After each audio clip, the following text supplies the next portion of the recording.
Hi everyone, and thank y'all for joining us for our Beef Brunch news update on Tuesday, March 30th. My name is Ashley Edwards, and with me are Lee Faulk, Jason Holmes, and Vince Desitel. Lee, I'm going to let you kick it off. I know you were just talking about, I guess there was some bad weather over there at the Hill Farm over the weekend, but if you'll give us our update for the northwest part of the state, please. Thank you, Ashley. Glad to be with y'all today. Hope everything's good in your corner of the world. Yeah, there's been some storms moved through past since last time we've had our news update. We've seen varying levels of damage. I guess most recently this past weekend, the western side of the state, right along the Texas line, saw some pretty good storms roll through. There was quite a large tornado that hit right there near Carthage, Texas, a little bit south of Carthage, and crossed over into DeSoto Parish just a little bit. Hadn't heard a lot of reports of damage on the Louisiana side from that storm, but I know that there were some producers that got it. Of course, heart goes out to those folks over in Alabama that have just struggled with tornadoes so far this spring, and we're not even into our peak weather season yet as far as spring severe storms. Around here, though, things are looking good as far as pasture conditions and ryegrass and other winter forages. Boy, it sure looks nice. Getting plenty of moisture on there. Most people would say they have plenty of moisture. It has evened up a little bit and dried out in places up this way. So we had a long way to go as far as how wet we were, and you can still find plenty of moisture in the soil, of course. Some producers are actually starting on some baleage. I know there's some guys scattered out along the northern side of the state that if they can get into some hay fields and some other pastures where that'll stand up the equipment, they're getting started on that. One producer, before we started recording, he's cutting some Elbon rye that's kind of gotten a little mature on him, and he's trying to go and get that cut and wrapped up, of course, for that baleage. And I know I'll probably talk about this. For sure, we talked about it in news updates before, but just as a reminder, the moisture levels are so important on that baleage. And while you don't want it too dry, certainly too wet can be a problem as well. We like to tell folks to shoot for 40 to 60%. Those of us in the hay business, we've gotten fairly good at twisting hay and telling them if it's dry enough to put up and everything like that. Baleage is a little bit different. There may be some of y'all out there that have been fooling with baleage long enough to be able to twist and tell around about what percentage it is as far as moisture goes, but a lot of us aren't. And so if you're not confident in your ability to judge it based off of twisting or grabbing a handful of it, I highly encourage you to make an accurate test of the moisture levels in that hay before you put it up. I know we've talked about it before, but if you've got a cheap microwave, I would avoid using your microwave in your house. But if you got a cheap microwave in the shop or one of your outbuildings or something like that, that's an easy way to test that moisture. And if you want more information on that, you can reach out to any one of us. We can kind of point you in the right direction. I promise it's not a hard test to perform. You'll need a microwave and some scales, of course, to get that done. Elsewhere in the region, there's been a lot of cattle being worked. A lot of people have made the comment that they usually have their cattle worked by this time of the year, but they've fallen a little bit behind with the winter storms and then the really wet weather that we've experienced as of late. But we're finally seeing a lot of cattle getting worked, a lot of calves being worked, especially some fall-born calves, getting that going on. The other things going on right now is there's a lot of holdover yearlings, I'd call them, because a lot of them are yearlings, but cattle that were weaned in the fall, starting to make their way to market. We saw they've been trickling since the first of the year, I guess you would say. And as I'm sure Jason's going to allude to during his portion of this report, these prices have been a little bit better. We're starting to see some pretty good demand on some calves and some yearlings, more so on the calf side of things. But we're seeing a lot of those make their way to town. Some folks that are pulling off of grass kind of prematurely, I guess you would say, they grazed them on ryegrass, and they're seeing these good prices, and they realizing that maybe I can turn in some pair cattle on it, or some other lightweight calves, or I can make bailies with what's out there, and they're cashing in, trying to get the best of both worlds. A lot of them also kind of admit are gun shy. They're gun shy of the next black swan event that may come down the pipeline as far as in our cattle world, and we've seen several of them. I'm certainly not going to go into any detail, but y'all can all name a couple in the last few years. But there's some worries that, hey, it's starting to get a little good on these prices. What's going to come next? So there's being marketed, and you look at some of these sales receipts from these local auction barns, and you'll see an uptick on them and whatnot. There's lots of signs of spring all around. Buttercup flower, and I think we talked about that in our last update, seeing a sea of yellow flowers in some pastures. And I saw some crimson clover actually flower out just a day or two ago on a man's place. And I guess another sign of spring is folks I talk to, including myself, we kind of have eased up fussing about feed costs as much and started fussing about fertilizer and chemical costs now. So I guess that's a surefire sign of spring whenever you start paying attention to those other things. Which, by the way, these fertilizer prices are tremendous. If you hadn't booked any conventional commercial fertilizer this year, or haven't done any price checking on it, you may want to sit down whenever you call or go in your feed store, pull you up a stool so that you don't fall out on some of this stuff. But anyway, glad to be here. Glad to see spring get here, and looking forward to it. It's a great time of the year, and that's all I have for right now, Ash. All right, thank you. Vince, I'll turn it over to you for our update in Central and South Louisiana. Yeah, thanks everyone for having me this week. Yeah, kudos to what Lee said. It's sure enough spring out there, and we in Central Louisiana and South Louisiana, unfortunately, we really wet.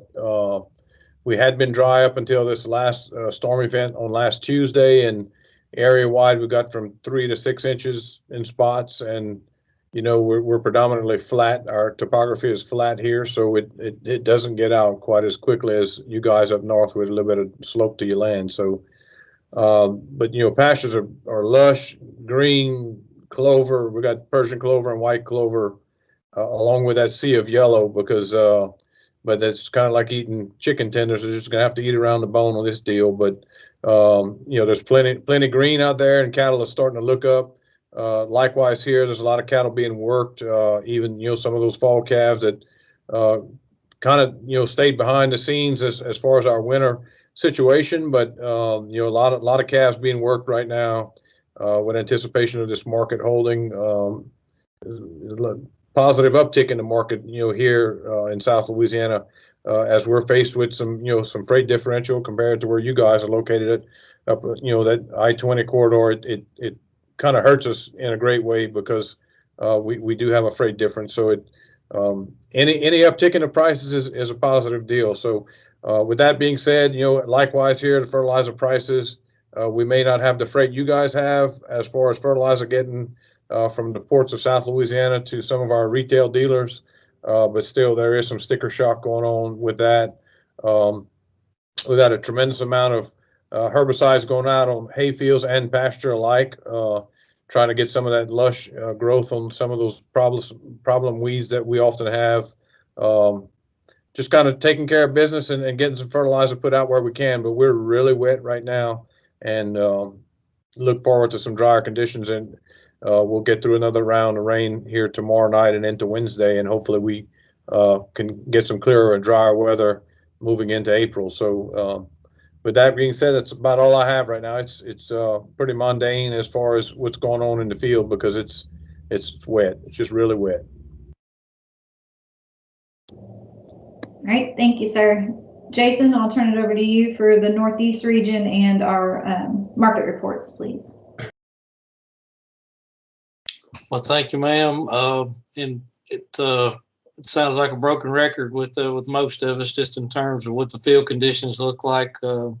And with that storm that rolled through that Lee mentioned that came through, brought some pretty major weather, severe weather to the western, northwestern side. It just brought some pretty heavy rains to our side. It had some thunder and lightning, but it was a pretty decent amount of rainfall.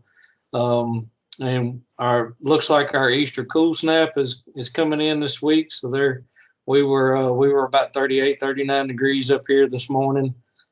Supposed to be down into the mid to lower 30s by the end of the week. So definitely an Easter cool snap, which we're pretty well used to. But in the whole scheme of things, it's a good thing. It kind of slows down that maturation of the ryegrass and the clovers. Those hotter days, it kind of wants to shift that ryegrass over into a seed head production stage instead of just a vegetative stage. So these cool nights and cooler days will certainly slow that down a little bit and just keep that grass vegetative. The fertilizer buggies are moving, but as both guys have already said, fertilizer prices will probably hinder that total output. And it's kind of ironic that Lee brought that up because I had it in my notes to just visit a little bit about fertilizer prices and what's driving some of that. So the cost of natural gas can account for up to 90% of the total manufacturing cost of anhydrous ammonia. That anhydrous ammonia is used to manufacture dry-end fertilizers like ammonium nitrate and urea.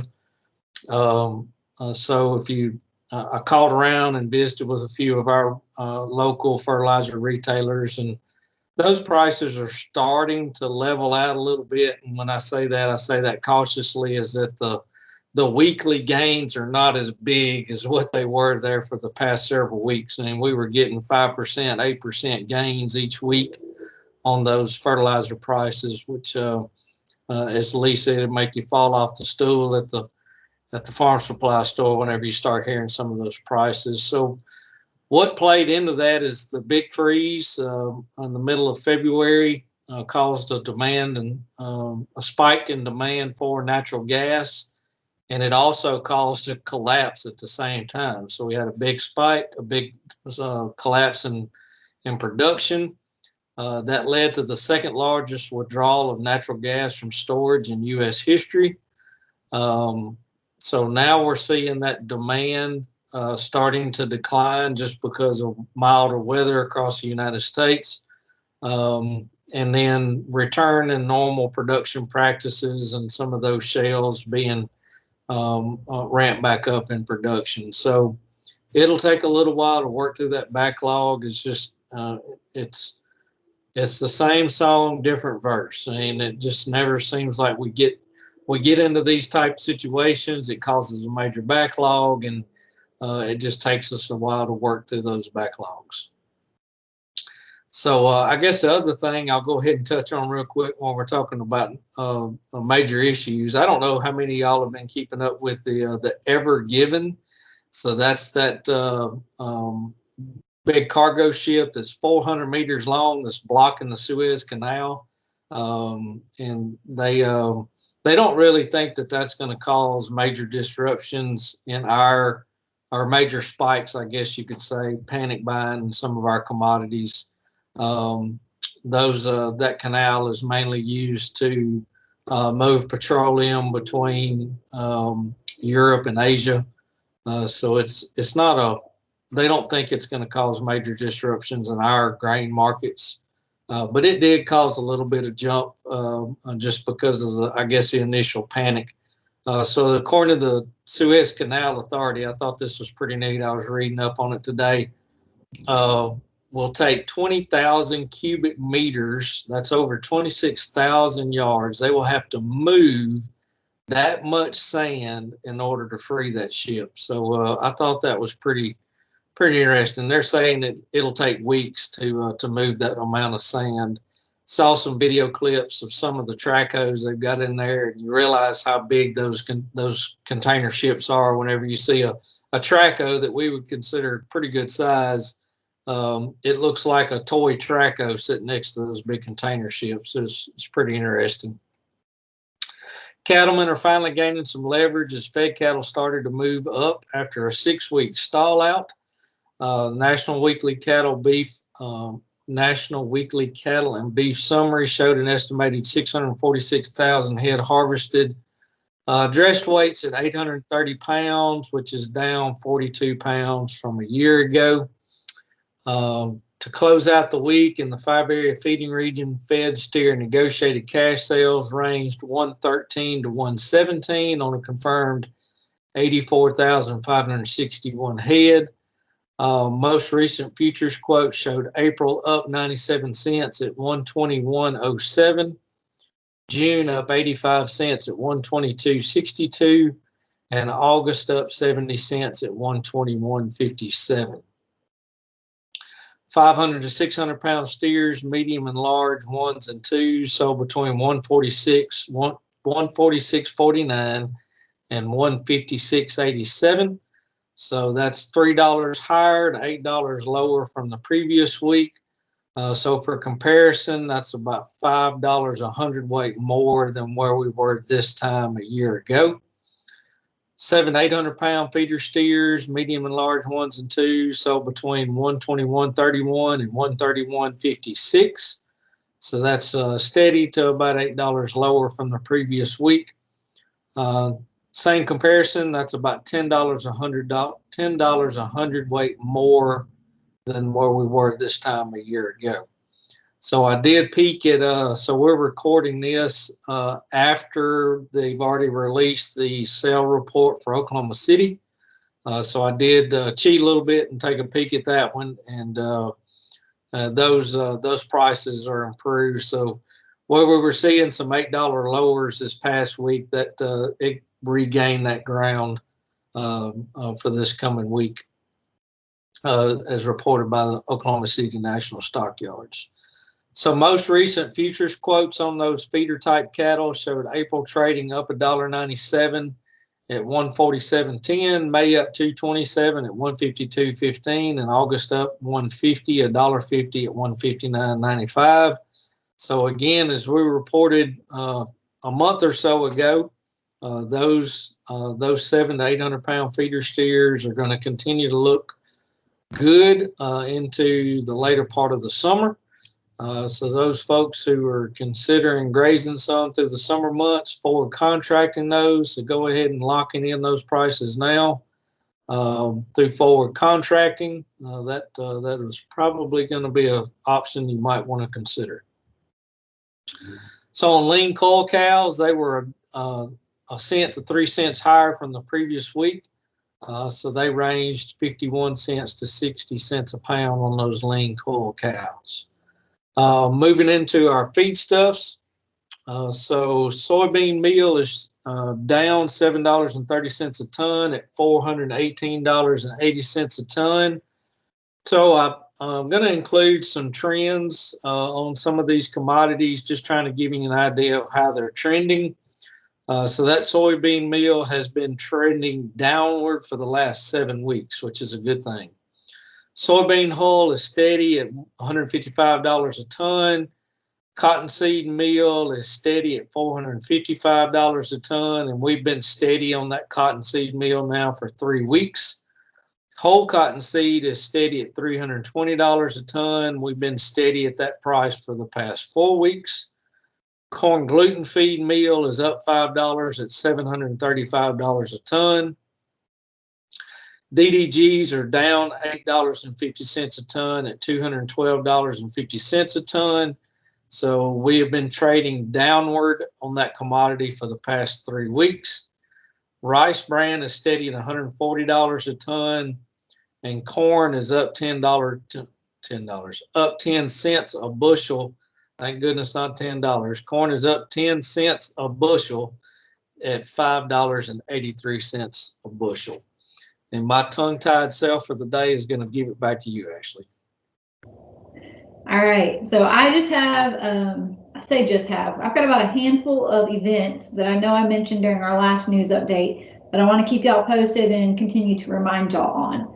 So one of these has actually already occurred, but it was virtual, so we have the recordings for it. So that was the 2021 Virtual Spring Acadiana Beef Cattle Producers Field Day. I will have the link to that in our podcast and video descriptions, But just to give you an idea of what those videos were, there was an update and outlook for the cattle market. There was a discussion on application of biosecurity principles for your herd to protect your cattle, preparing for and dealing with adverse winter conditions for your cattle operation, and then one on mineral nutrition in beef cattle, some practical considerations. So again, all of those were virtual, and I will post the link so that you can go through and view all of those if you wish. We have another virtual event coming up, and I'm sorry I'm reading all these to make sure I get them correct. This will be our 2021 virtual Dean Lee Beef, Cattle, and Forages Field Day. That is going to launch Thursday, April 8th. I'll have the link to that. It'll be on our Dean Lee page, but I will have that link on there. It will not be available again until April 8th, and we'll continue to remind you about that. Vince is on there. Vince is talking about soil fertility. I'll have a talk on considerations for breeding your replacement heifers. Dr. Scaglia has spoken on preconditioning calves. Dr. Ron Strahan is talking about winter weed control and hay meadows.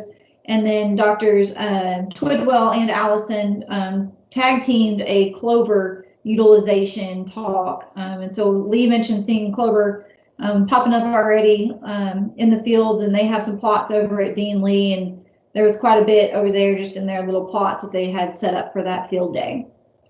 The next event on the calendar is our Beef Brunch webinar, so our monthly webinar for April. That will be Tuesday, April 13th at 10:30 a.m. Just a reminder that those are live events. Jason and Lee are going to come in for that event and talk to us a little bit about hay production to help you get geared up for that. Then we have the Louisiana Producer Artificial Insemination course at the Hill Farm Research Station. That is going to be Wednesday, April 21st through Friday, April 23rd. Lee is your contact for that, so I'll put his email in our description so that you can reach out to him. There are still some spots available for that, but it does usually fill up. We can only have a certain number of cattle there, so make sure you reach out to him as soon as possible if you're interested in that. Thursday, April 29th is another event there at the Hill Farm. It is our Beef and Forage Field Day for the Hill Farm Research Station.